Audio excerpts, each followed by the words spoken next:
দর্শক সবাইকে আমন্ত্রণ বন্ধু তোমারই খোঁজে অনুষ্ঠানটিতে। দর্শক আপনাদের সাথে ইভান সাইর আছি। আজ আমরা যাকে আমন্ত্রণ জানিয়েছি তিনি আমাদের দেশের প্রথম সারির একজন কথা সাহিত্যিক, মুক্তিযুদ্ধের চেতনার লালনকারী, শ্রদ্ধেয় শিক্ষক ডক্টর সৈয়দ মঞ্জুরুল ইসলাম। চলুন দর্শক কথা বলি আজকে আমাদের যিনি অতিথি সেই শ্রদ্ধেয় শিক্ষকের সাথে। স্যার সালাম, কেমন আছেন? ভালো আছি, কেমন আছেন? অনেক ভালো আছি, আপনাকে স্বাগত আমাদের অনুষ্ঠান বন্ধু তোমারই খোঁজেতে। স্যার, আমরা ঠিক এই মুহূর্তে যে জায়গাটিতে দাঁড়িয়ে আছি পেছনেই আমাদের অহংকারের, আমাদের গৌরবের শহীদ মিনার। 1952 সেই স্মৃতি বিজড়িত।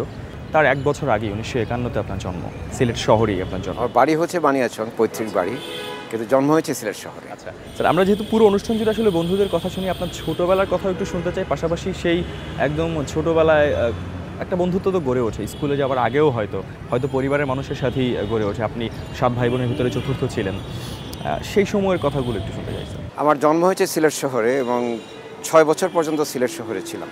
তারপর যখন কুমিল্লা চলে গেলাম তখন আমার স্কুলের বন্ধুবান্ধব হলো, একটা পাঠশালায় ভর্তি হলাম। তো কুমিল্লার রানীদিঘির পাড়ে আমাদের বাড়ি ছিল।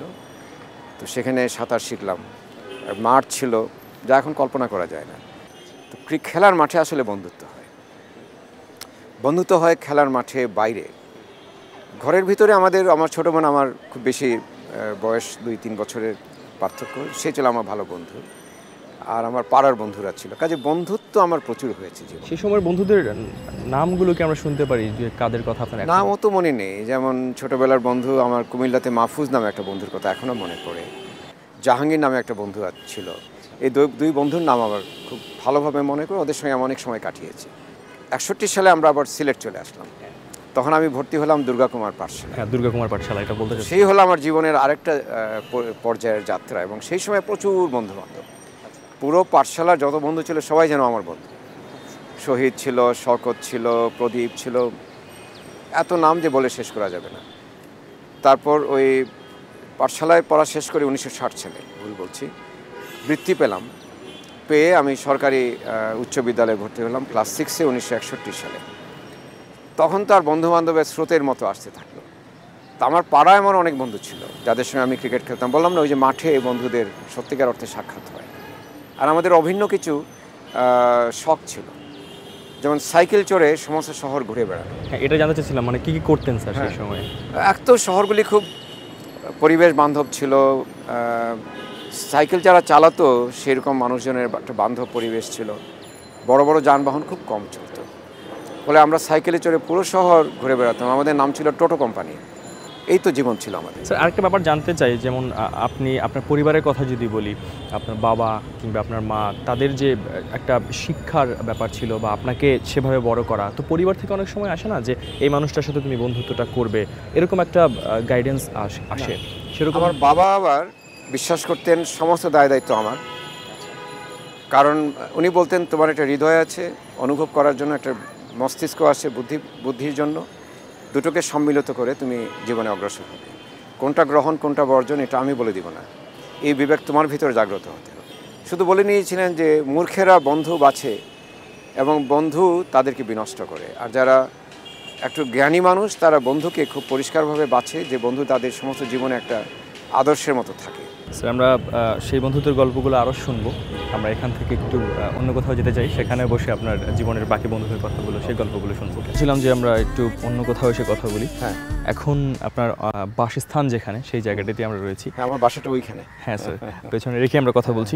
আমি একটু স্যার আপনার কলেজ জীবনের গল্পগুলো এখন দর্শকদের জন্য শুনতে চাই। সিলেট এমসি কলেজ, যেখানে আপনার কলেজ জীবন মানে আমি সবসময় বলি এটা, যে একটু বড় হয়ে যাওয়া, একটু স্বাধীন হয়ে যাওয়া, তখন আবার বন্ধুত্বের কিন্তু একটা অন্যরকম ধরন পাওয়া যায়। হ্যাঁ, আমার সবচেয়ে গতিশীল বন্ধুত্ব কিন্তু কলেজ জীবনে হয়। আচ্ছা, কলেজ জীবনটা মাত্র 2 বছরের, দেখতে দেখতে ফুরিয়ে যায়। কিন্তু সমস্যা হয়ে গেল যে কলেজ জীবনটাই 2 বছরের মতো হলেও একটা যে অভিঘাত রেখে যায় সেটা দীর্ঘদিন থাকে। কারণ 16 থেকে 18 এই বয়সটাই থাকে সাধারণত উচ্ছ্বাসের, গতিময়তার এবং কিছু একটা করে ফেলার একটা জীবন, একটা দুঃসহ চাপ থাকে যেন আমাকে কিছু করতে হবে জগতের জন্য। আর এটা ঠিক যে প্রত্যেকেই সেই সময়ে দাঁড়িয়ে যান, যে যেদিকে যেতে চায়। কেউ বিজ্ঞানী হতে গেলে ওই সময়টা তার বিজ্ঞানের চিন্তা মাথায় চলে আসে। ফলে এই বিষয়গুলি আমাদের যেভাবে যে প্রভাবিত করে সেটা অন্য পরবর্তীতে অতটা করতে পারে না। যার জন্যে আমার মনে হয় যে আমি যে কলেজ জীবনটা কাটিয়েছি একটা অসাধারণ কলেজ জীবন আমরা কাটিয়েছি এমসি কলেজের। আরেকটা বিষয় হয় না যে স্কুল থেকে যখন কলেজে যাওয়া তখন হয়তো স্কুলের অনেক বন্ধুকে ছেড়ে আসতে হয়, কলেজে এসে নতুন বন্ধুদেরকে পাওয়া। কলেজের স্কুলের অনেক বন্ধু আমার সঙ্গে কলেজে গিয়েছে, আবার কলেজে এসে নতুন প্রচুর বন্ধু হয়েছে। যেমন আমার এক বন্ধু ছিল আলী নাম, সে সুনামগঞ্জ থেকে এসছে। সে সবসময় বলতো টাকা কখনো বেঁধে রাখতে নেই, টাকা আসলে খরচ করো, টাকা তো নদীর মতো। এবং আমি আমার জীবনে তার কোনো অভাব দেখিনি। অদ্ভুত দার্শনিক। আমার অনেক বন্ধু ছিল, বদর নামে একটা বন্ধু ছিল, যে আমি স্কুল থেকে একসঙ্গে কলেজে গিয়েছি। আবার ওখানে গিয়ে পেয়েছিলাম ফরহাদ, খুব ভালো ক্রিকেট খেলতো। রাজশাহী বিশ্ববিদ্যালয়ে এসে ভর্তি হয়েছিল, ওখানকার বিশ্ববিদ্যালয়ে ক্রিকেট খেলতো। তো ক্রিকেটের বন্ধু হওয়ার জন্য আমার সঙ্গে তার একটা সম্পর্কটা আরও গাঢ় হয়ে গেল। আমি মনে করি একজন শিক্ষার্থীর জীবনে একটা অংশ খেলার মাঠে ব্যয় করা উচিত। একটা অংশ যাবে তার লাইব্রেরিতে, কারণ জ্ঞানটা পৃথিবীর ওখানেই আছে। একটা বড় অংশ হবে সে আড্ডা মারবে। ওই বন্ধুবান্ধবের সংসর্গ ছাড়া একটা প্রকৃত মানুষ হওয়া যায় না। আমাদের বন্ধুদের ভিতর খুব বিত্তশালী ছিল কেউ কেউ, আবার খুবই দরিদ্র পরিবারের কেউ কেউ ছিল, কিন্তু আমরা যখন একখানে হতাম কোনো বাজ বিচারই ছিল না, সবাই বন্ধুত্ব একই জিনিস। যার ফলে হচ্ছে কি, পরবর্তী জীবনে যখন আমি অনেক এই ধরনের অবস্থায় পড়েছি, মানুষকে বিচার করার কোনো প্রবণতা আমার জীবনে হয়নি। মানুষের একটা সামগ্রিক বিকাশের জন্য বন্ধু অনেক প্রয়োজন, তাকে বলি যে একেবারে বাধ্যতামূলক হওয়া উচিত। এখন তো আমি যেটা খারাপ লাগে, এই যে আমার ঢাকা শহরের অ্যাপার্টমেন্টে বাচ্চারা বসে থাকে সমস্ত দিন একটা ঘরের ভিতর বন্দী হয়ে, ওরা আসলে কিভাবে মানসিক বিকাশের সম্মুখীন হবে? তারা তো কম্পিউটারের সঙ্গে বন্ধুত্ব করছে, ভার্চুয়াল বন্ধুত্ব করছে ফেসবুকে, একটা বিপজ্জনক জায়গা ফেসবুকে। আপনি যেমন সুন্দর করে স্যার কথা বলেন, সেরকম চমৎকার করে আমাদের সাহিত্যে আপনার অবদান রয়েছে, বিভিন্ন শাখায় আপনার অবদান রয়েছে। আমরা একটু সেই লেখালেখির কথাগুলো শুনতে চাই। যেমন আপনি বলছিলেন বই আপনার ছোটোবেলার একটা বড় বন্ধু, কিংবা এখনও বই আপনার জীবনের একটা বড় বন্ধু। এরকম এই যে লিখছেন যখন, সেই লেখার সময়ে কিন্তু আবার একটা বন্ধুত্ব গড়ে ওঠে, লেখার সাথে এক ধরনের বন্ধুত্ব হয়। বিভিন্ন বিষয় নিয়ে লিখছেন, বিভিন্ন সংস্কৃতির সাথে আপনি পড়াশোনা করতে হচ্ছে। সেই সময়ের বন্ধুত্বর ধরনটা কি হয় সেগুলো একটু জানতে চাই। না, যদি মুদ্রিত পৃষ্ঠার সঙ্গে বন্ধুত্ব হয়, মুদ্রিত পৃষ্ঠা অনেকটা গভীরতা দেয় মানুষকে, টেলিভিশনের পর্দায় সে গভীরতা নেই। তো মুদ্রিত পৃষ্ঠার গভীরতা যখন আমি পাবো, যদি সে আমার বন্ধু হয়, তখন গভীরতার বিষয়টা আমার সামনে উঠে আসতে সাহায্য করবে একটা বই। আমি যখন লিখছি, আমার কলমের কালির সঙ্গে যদি আমার বন্ধুত্ব হয়, সেখানে কিন্তু জ্ঞানটা নিহিত আছে। কলম থেকে কিন্তু যে কালাম জেনারেট বাক্য, আর কলমের মধ্যেই হচ্ছে জ্ঞান। তো একজন কলম যদি হাতে না নিল, তার জ্ঞানটা সেইভাবে তৈরি হয় না। সেগুলো আমি মনে করি যে একজন লেখক তখনই একজন পূর্ণ লেখক হতে পারেন যখন তিনি প্রচুর পড়াশোনা করেছেন, অনেক মুদ্রিত বইয়ের সঙ্গে তার বন্ধুত্ব হয়েছে। তার কলমটা তার একটা ঘনিষ্ঠ বন্ধু, যে কলম দিয়ে কোনো মানুষের বিরুদ্ধে একটা শব্দ বেরোবে না, কোনো আত্মপ্রচারের একটা শব্দ বেরোবে না। সেই কলম যদি তার বন্ধু করতে পারেন, দেখবেন জগতের অনেক জিনিস সেই কলম তাকে এমনিতেই উপহার দিচ্ছে। তো আমি যখন মনে করি, আমি এই কথাগুলি বলছি একটা আদর্শ হিসেবে, তার অনুপ্রমাণ হয়তো আমরা নিজেদের ভিতর ধারণ করতে পেরেছি, এমন নয় যে আমি সব কিছু পেরেছি, সম্ভব না। কিন্তু আমি লেখালেখিতে একটা যে আনন্দটা পাই, যে সৃজনশীলতার যে একটা আনন্দ, আমি আর ইচ্ছা মতো সাজাচ্ছি, একটা শব্দের সঙ্গে শব্দ জোড়া লাগাচ্ছি, একটা মানুষের জীবনকে তুলে আনার চেষ্টা করছি, এগুলি আমার কাছে খুব গভীরতাপূর্ণ এবং গুরুত্বপূর্ণ মনে হয়েছে আমার কাছে। স্যার, আমার মনে হয় যে এই প্রশ্নের উত্তরটা আমরা পেয়ে গেছি আপনার কথা শুনতে শুনতে। তারপরও এটা বলতে চাই, আমাদের সবার শ্রদ্ধেয় ডক্টর সৈয়দ মঞ্জুরুল ইসলাম স্যারের জীবনে বন্ধুদের ভূমিকা কতখানি? বিশাল বিশাল, এখনও আছে। এই বন্ধুত্ব কখনো শেষ হওয়ার নয়, কারণ বন্ধুরা আমাকে যেভাবে চিনে আমি সেভাবে চিনি না। যতই শক্তিশালী আয়না আমার থাকুক, যতই ত্রিমাত্রিক চতুর্মাত্রিক আয়না থাকুক, আমি আমার সমস্তকে আমি বুঝতে পারবো না। আমার নিজেকে অহংকারী মনে হতে পারে, আমার নিজেকে বিরাট কিছু মনে হতে পারে। একজন বন্ধুর কাছে আমি সেই মানুষটি যার ওই একটা মাত্রায় যার বিচরণ, মানুষ। তো বন্ধুরা আমাকে পথ দেখিয়েছে, বন্ধুরা আমাকে পথে রেখেছে, বন্ধুরা আমাকে অনুপ্রেরণা দিয়েছে, বন্ধুরা আমাকে উদাহরণ দিয়েছে তাদের সামনে, আমার সামনে তাদের জীবনের। বন্ধুরা আমাকে শিখিয়েছে বিপদে কীভাবে ধৈর্য ধরতে হয়, বন্ধুরা আমাকে শিখিয়েছে কীভাবে একটু গান গাইতে হয়, আনন্দ করতে হয়। তো এই এত অবদান বন্ধুরা না থাকলে কিন্তু আমার জীবনে হতো না। আমি একজন একার পক্ষে 100 মাইল দৌড়ে যাওয়া সম্ভব হয় না। ওই 1 মাইল গিয়ে একটা বন্ধুর হাতে দিয়ে দিলাম, সে আরেক মাইল গেল আরেকটা বন্ধুর হাতে, এইভাবে কিন্তু একটা বৃত্ত তৈরি হয়ে যায়। অনেক ধন্যবাদ স্যার। অনেক কথাই তো আমরা শুনছিলাম আপনার সেই পিএইচডি করতে যাবার আগে ঢাকা বিশ্ববিদ্যালয়ে একটা বর্ণাঢ্য জীবন রয়েছে, সেই জীবনের বন্ধুত্বের গল্পগুলো আমরা শুনবো এবং আপনি মাস্টারদা সূর্য সেন হল, যেটা আগে জিন্নাহ হল ছিল, সেখানেও ছিলেন। সেখানে একটু যেতে চাই, সেখানে গিয়ে আপনার কাছ থেকে সেই হলের জীবনের কথাগুলো, বন্ধুদের কথাগুলো শুনতে খুবই আনন্দিত। স্যার, আপনি যে হলে আপনার বিশ্ববিদ্যালয়ের ছাত্র জীবনটা কাটিয়েছেন, সেই মাস্টারদা সূর্য সেন হলের সামনেই আমরা দাঁড়িয়ে আছি। খানিকটা তো নস্টালজিয়া এখন কাজ করছেই, অবশ্যই সেই সময়ের স্মৃতিগুলো এবং সেই সময় আসলে হলের যে বন্ধুরা থাকে, হলের বন্ধুত্ব একেবারেই অন্যরকম একটা বন্ধুত্ব, সেগুলো একটু স্যার আপনার কাছ থেকে শুনতে চাই। এই হলে আমার 5টি বছর কেটেছে, 5.5 বছরের মতো। আমি যখন এখানে আসি তখন তো এটার নাম ভিন্ন ছিল, জিন্নাহ হল ছিল, কিন্তু পরে আমরা স্বাধীনতা যুদ্ধের শুরু হওয়ার আগে দিয়ে তখন হলটার নাম পরিবর্তন করলাম। সেই ঘটনার আমি সাক্ষী। মাস্টারদা সূর্য সেন হল নাম হলো। শুরুতে তো হলে কোনো সিট নিয়ে কোনো সংকট ছিল না। আমাদের বলা হয়েছিল, শুনলে রূপকথা মনে হতে পারে, যে আপনি যে রুমটি তোমাদের পছন্দ সেখানে ওঠো। আমি সেকেন্ড ইয়ার ওঠার পর একটা সিঙ্গেল রুম পেয়ে গেলাম, যেটি অকল্পনীয়।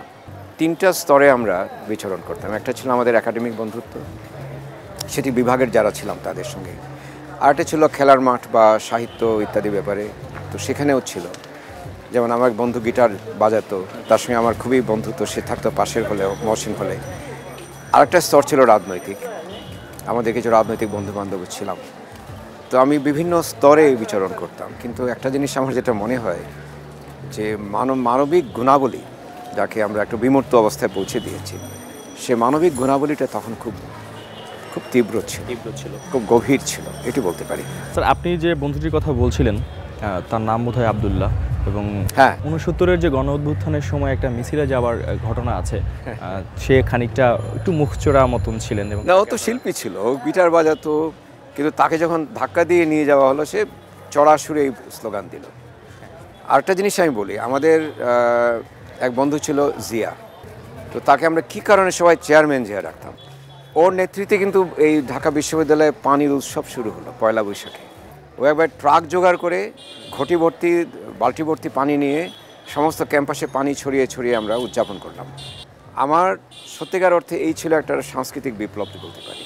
নববর্ষ উদযাপনের এই যে পানি দিয়ে, যেটা রাখাইনরা করেন বা পার্বত্য চট্টগ্রামে করেন বা দক্ষিণ পূর্ব এশিয়ার বিভিন্ন দেশে হয়, চেয়ারম্যান জিয়ার নেতৃত্বে আমরা সেটা শুরু করে দিয়েছিলাম। স্যার, এখন যদি বিশ্ববিদ্যালয়ের সেই সময়টার কথা আপনি চিন্তা করেন, এখন আবার একই বিশ্ববিদ্যালয়ে আপনি শিক্ষকতাও করছেন, বিশ্ববিদ্যালয়ের সেই হলের বন্ধুত্ব কিংবা বিভিন্ন বিভাগে আপনি যেমন বন্ধুত্বের কথা বলছিলেন, রঙকে খানিকটা বদলেছে এখনকার সময়? সে তো বলতেছি, এখন হলে যারা আসে তাদের বড় ভাই ধরতে হয় হলে সিট পাওয়ার জন্য।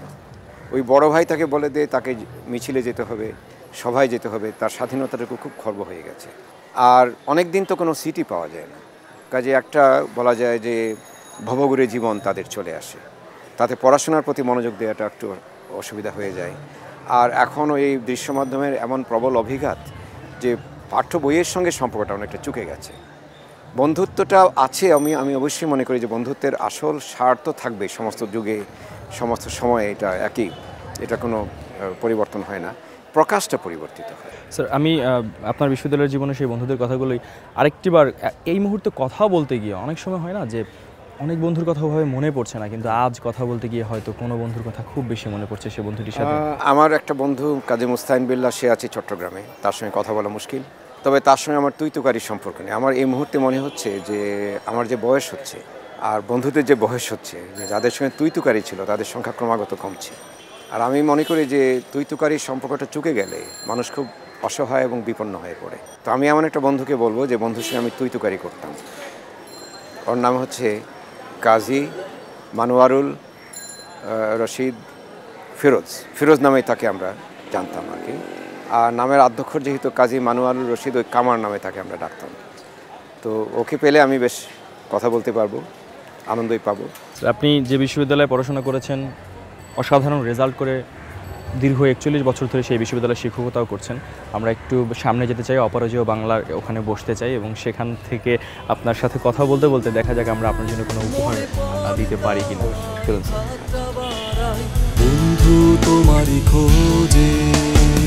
স্যার, আপনার সাথে তো আপনার একদম ছোটোবেলা থেকে শুরু করে ছাত্র জীবন পর্যন্ত, বিশ্ববিদ্যালয় জীবন পর্যন্ত অনেক কথাই বললাম। এবং সেই ইউনিভার্সিটিতেই আপনি আবার পরবর্তীকালে শিক্ষকতা শুরু করেছেন। 41 বছর ধরে এই শিক্ষকতার সাথে আপনি আমরা সেখানেই বসা পেছনে অপরাজেয় বাংলা ভবন। এখন স্যার আপনার এই যে শিক্ষকতার সময়টা এতটা বছর পার হয়ে যাওয়া, নতুন নতুন অনেক ছাত্রছাত্রী আসেন, বিভিন্ন সময় আসেন, তাদের সাথে আপনার যদি বলি ছাত্র শিক্ষকের বন্ধুত্বটা সেটা কতখানি জরুরি, কিংবা কি বলবেন স্যার আপনি? আমার একটা আনন্দ সেটি হচ্ছে যে পরিবার নিয়ে আমার বসবাসী বিশ্ববিদ্যালয়ের পরিবার, তার বয়স কিন্তু বাড়ে না। সে অর্থে যে প্রতি বছর 18 বছর যারা বয়সী তারা এসে ঢোকে, 24-25-এ বেরিয়ে যায়। এখন একটু কম বয়সে বেরোতে পারে যেহেতু সেশন জ্যামটা আমরা কমিয়ে এনেছি। ফলে এই 18 থেকে 24 এই হলো আমার সংসারের মানুষজনের বয়স। তো এদের সঙ্গে থেকে থেকে আমার আর বয়সটাও বাড়ছে না মনে করছি আমি, যার ফলে ওরা যখন চারদিকে ঘিরে রাখে আমি কখনো নিজেকে ওই 41 বছরের শিক্ষকতার অভিজ্ঞতা সম্পন্ন একজন প্রবীণ শিক্ষক সেরকম কিন্তু আমার মনে হয় না। আমার মনে হয় যেন তাদের সঙ্গে আমার জীবনে একটা স্পর্শ আছে, তাদের জীবনের কোথাও যেন আমার একটা আঙুল দিয়ে রেখেছি আমি, যে তাদের সুখ দুঃখে অংশীদার হতে পারছি। এবং এটা সত্য যে আমার 41 বছরের খুব মধুর কিছু স্মৃতি আছে, দুঃখের অনেক স্মৃতি আছে, কিন্তু সব মিলিয়ে আমি মনে করি যে আমার শিক্ষার্থীদের সঙ্গে ছাত্রছাত্রীর সঙ্গে আমার বন্ধুত্বটা আমার বরাবরই অটুট। স্যার আরেকটা ব্যাপার একটু জানতে চাই, এই যে কর্মব্যস্ত জীবন, সেই জীবনেও তো একটা নতুন কিছু বন্ধু হয়। এই সময় যদি বন্ধুদের কথা আপনার কাছে জিজ্ঞেস করি, এই সময় অনেক বন্ধু আছেন। এই সময় দুই রকমের বন্ধু। এক তো হয় যাকে আমরা বলি প্রফেশনাল, অর্থাৎ আমার যিনি শিক্ষকতা পেশায় যুক্ত হওয়ার পর যারা সহকর্মী আছেন তাদের অনেকের সঙ্গে খুব ভালো বন্ধুত্ব হয়েছে। তবে আমার ক্ষেত্রে যেটা হয়েছে, আমি এদের অনেককেই বিশ্ববিদ্যালয় থেকে চিনি, হয়তো আমার থেকে বয়সে 1-2 বছরের কম বা তারও কম হতে পারে, কিন্তু বন্ধুত্বটা হয়েছে আমাদের, সেরকম প্রচুর বন্ধুত্ব আছে। আর আমি যেহেতু ওই অনেক ক্ষেত্রেই বিচরণ করি, সেই অর্থে যেমন আমি লেখালেখি করি, কাজে আমার অনেক লেখক বন্ধু আছে প্রচুর। যেমন আমি হেলাল হাফিজ আমার বিশ্ববিদ্যালয়ে ছিল, আমার খুব ভালো বন্ধু। মুস্তফা জব্বার বিশ্ববিদ্যালয়ে ছিল, এখন সে বড় একজন কি বলা যায় আইটি বিশেষজ্ঞ। মোহাম্মদ জাহাঙ্গীর আছেন মিডিয়া বক্তৃত্ব, নাসিরুদ্দিন ইউসুফ বাচ্চু, অথবা পীযূষ বন্দ্যোপাধ্যায়, অথবা রথীন্দ্রনাথ রায়, আমি অথবা মনসুর আহমেদ চৌধুরী, দেওয়ান গৌসালী, আরমা দত্ত, রাশেদাকে চৌধুরী। আমার বন্ধুর তালিকা কিন্তু একটা অনন্ত তালিকা। তো সবার সঙ্গে যে আমি সংযোগ রাখতে পারি তা কিন্তু নয়। অনেকের সঙ্গে টেলিফোনে কথা হয়, অনেকের সঙ্গে হয়তো ইমেইলে যোগাযোগ হয়। আর একটা গভীর পরিতাপ আমার জীবনে যে অনেক বন্ধু আমাকে ছেড়ে চলে গেছে। তো এই তো জীবন। স্যার আমি আপনাকে যেটা একটু জানতে ইচ্ছে করে, আপনি যেমন বন্ধুদের কথা বলছিলেন, একটা বয়স সীমার কথা বলছিলেন, আবার বন্ধুদের সাথে অনেক সময় বাস্তবতার কারণে একটু যোগাযোগ বিচ্ছিন্নতা তৈরি হয়। এই যোগাযোগ বিচ্ছিন্নতা কিংবা একটু দূরে যাওয়া, এই বিষয়গুলো কি বন্ধুত্বের সম্পর্কটায় কোনো প্রভাব আলটিমেটলি ফেলে কিনা? সত্যিকার বন্ধুত্ব এমন একটা জিনিস যা দূরত্বে অথবা সময়ের অন্তরালে কখনো হারিয়ে যায় না। আমি তো মনে করি আমার বিশ্ববিদ্যালয়ের জীবনে যাদের সঙ্গে আমার বন্ধুত্ব হয়েছিল একবার, তাদের সঙ্গে আমার সমস্ত জীবন বন্ধুত্ব অটুট থাকবে। তাদের সঙ্গে খুব ঘন ঘন দেখা হচ্ছে কি না হচ্ছে সেটি কোনো ব্যাপার নয়। যেমন আমার এক বন্ধু আমেরিকা চলে গেছে, 30 বছর পর দেখা হয়েছে। বিশ্বাস করতে পারো, 30টা বছর দেখা হয়নি আমার সঙ্গে। জড়িয়ে ধরলো যেন সেই বিশ্ববিদ্যালয়ে আগের মতো। তবে একটা জিনিস বলি কি, তুই বলার মতো বন্ধু কিন্তু এখন খুব কমে গেছে। তা আমার খুব কয়েকটা বন্ধুই আছে যাদের আমি তুই তুকারি করি। তো ওদের সঙ্গে মাঝে মাঝে ইচ্ছে করেই ফোন করি, কোনো কাজ না থাকলেও। শুধু কেউ একজন আমাকে তুই বলছে শোনার জন্য। সবাইকে তুই বলা যায় না। আমাদের এই অনুষ্ঠানের এ পর্যায়ে আপনার সামনে যদি আপনার এমন কোনো বন্ধু আসে যাকে আপনি প্রাণ ভরে তুই বলতে পারছেন, যাকে আপনি হয়তো আবার সেরকম করে জড়িয়ে ধরতে পারছেন, কেমন লাগবে স্যার? দারুণ লাগবে আমার, কি বলবো, এটা আমার জন্য একটা বিরাট উপহার হিসেবে গণ্য করবো স্যার। আমরা সেই উপহারটা আপনার সামনে এসে হাজির করতে চাই। আমরা আমন্ত্রণ জানিয়েছি আপনার একজন ভীষণ প্রিয় বন্ধুকে, আমরা ওয়েলকাম করতে চাই। Please welcome. তুই কোত্থেকে? এই যে আমার সেই বন্ধু যার সঙ্গে আমার তুই তুকার এই সম্পর্ক।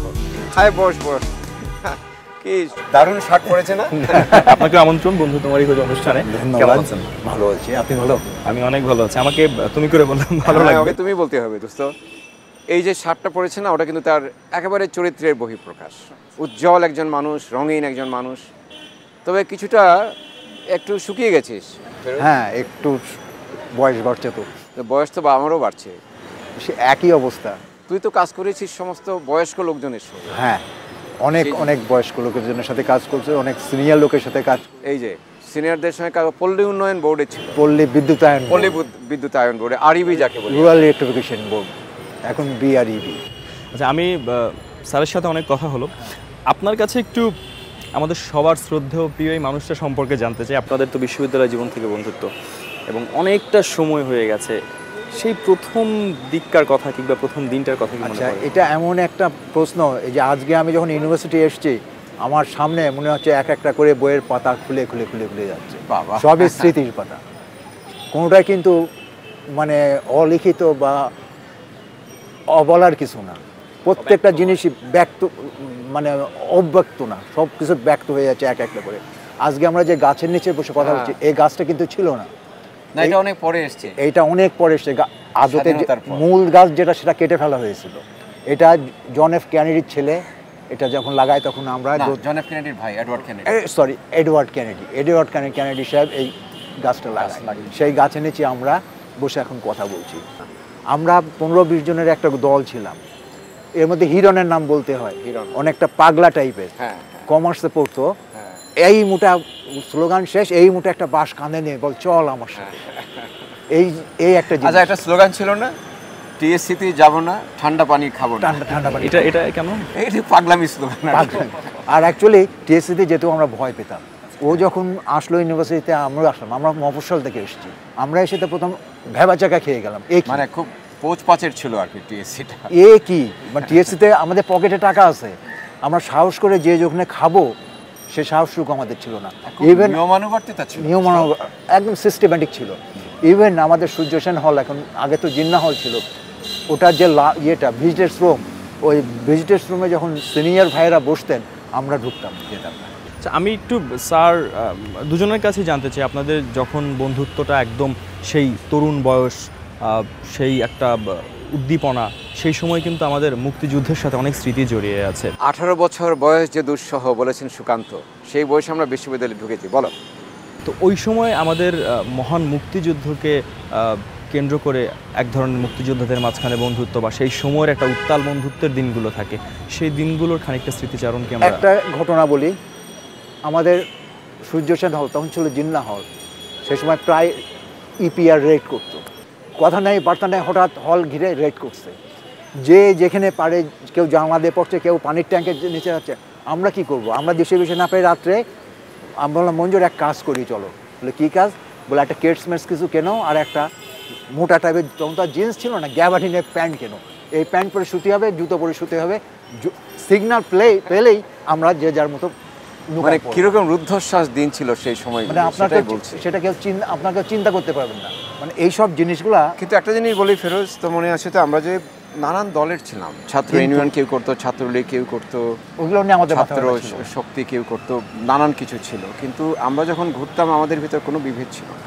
ওগুলো নিয়ে বললাম তো, ওগুলো নিয়ে আমাদের মাথায় বন্ধুত্বের কারণে। শুধু যে বাংলাদেশের স্বাধীনতার আগে একটা তো পরিবেশ ছিল, সবাই আমরা উন্মুখ হয়ে আছি, যুদ্ধ শুরু হবে। হ্যাঁ, কিন্তু স্বাধীনতার পরেও যখন খুব ক্রান্তিকাল চললো, তখনও কিন্তু আমাদের বন্ধুত্বটা কখনো কোনো ধরনের চিড় ধরেনি, খুব অটুট ছিল আমাদের বন্ধুত্ব। এটাই কিন্তু বড় জিনিস। রাজনীতি করেছি আমরা অনেক রকমের, কিন্তু বন্ধুত্বে কোনোদিন ফাটল ধরেনি, বন্ধুত্বে কোনোদিন চিড় ধরেনি।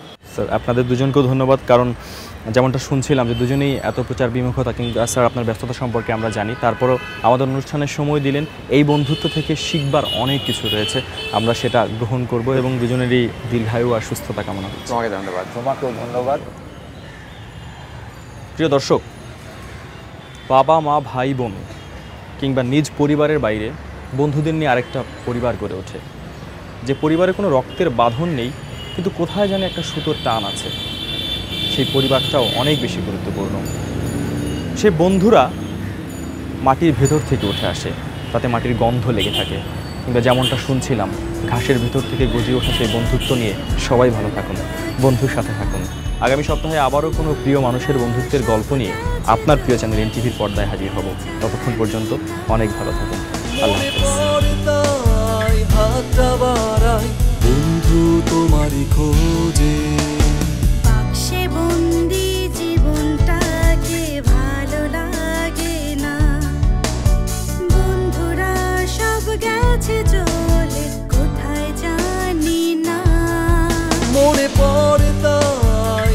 যাত্রা বাড়াই বন্ধু তোমারই খোঁজে।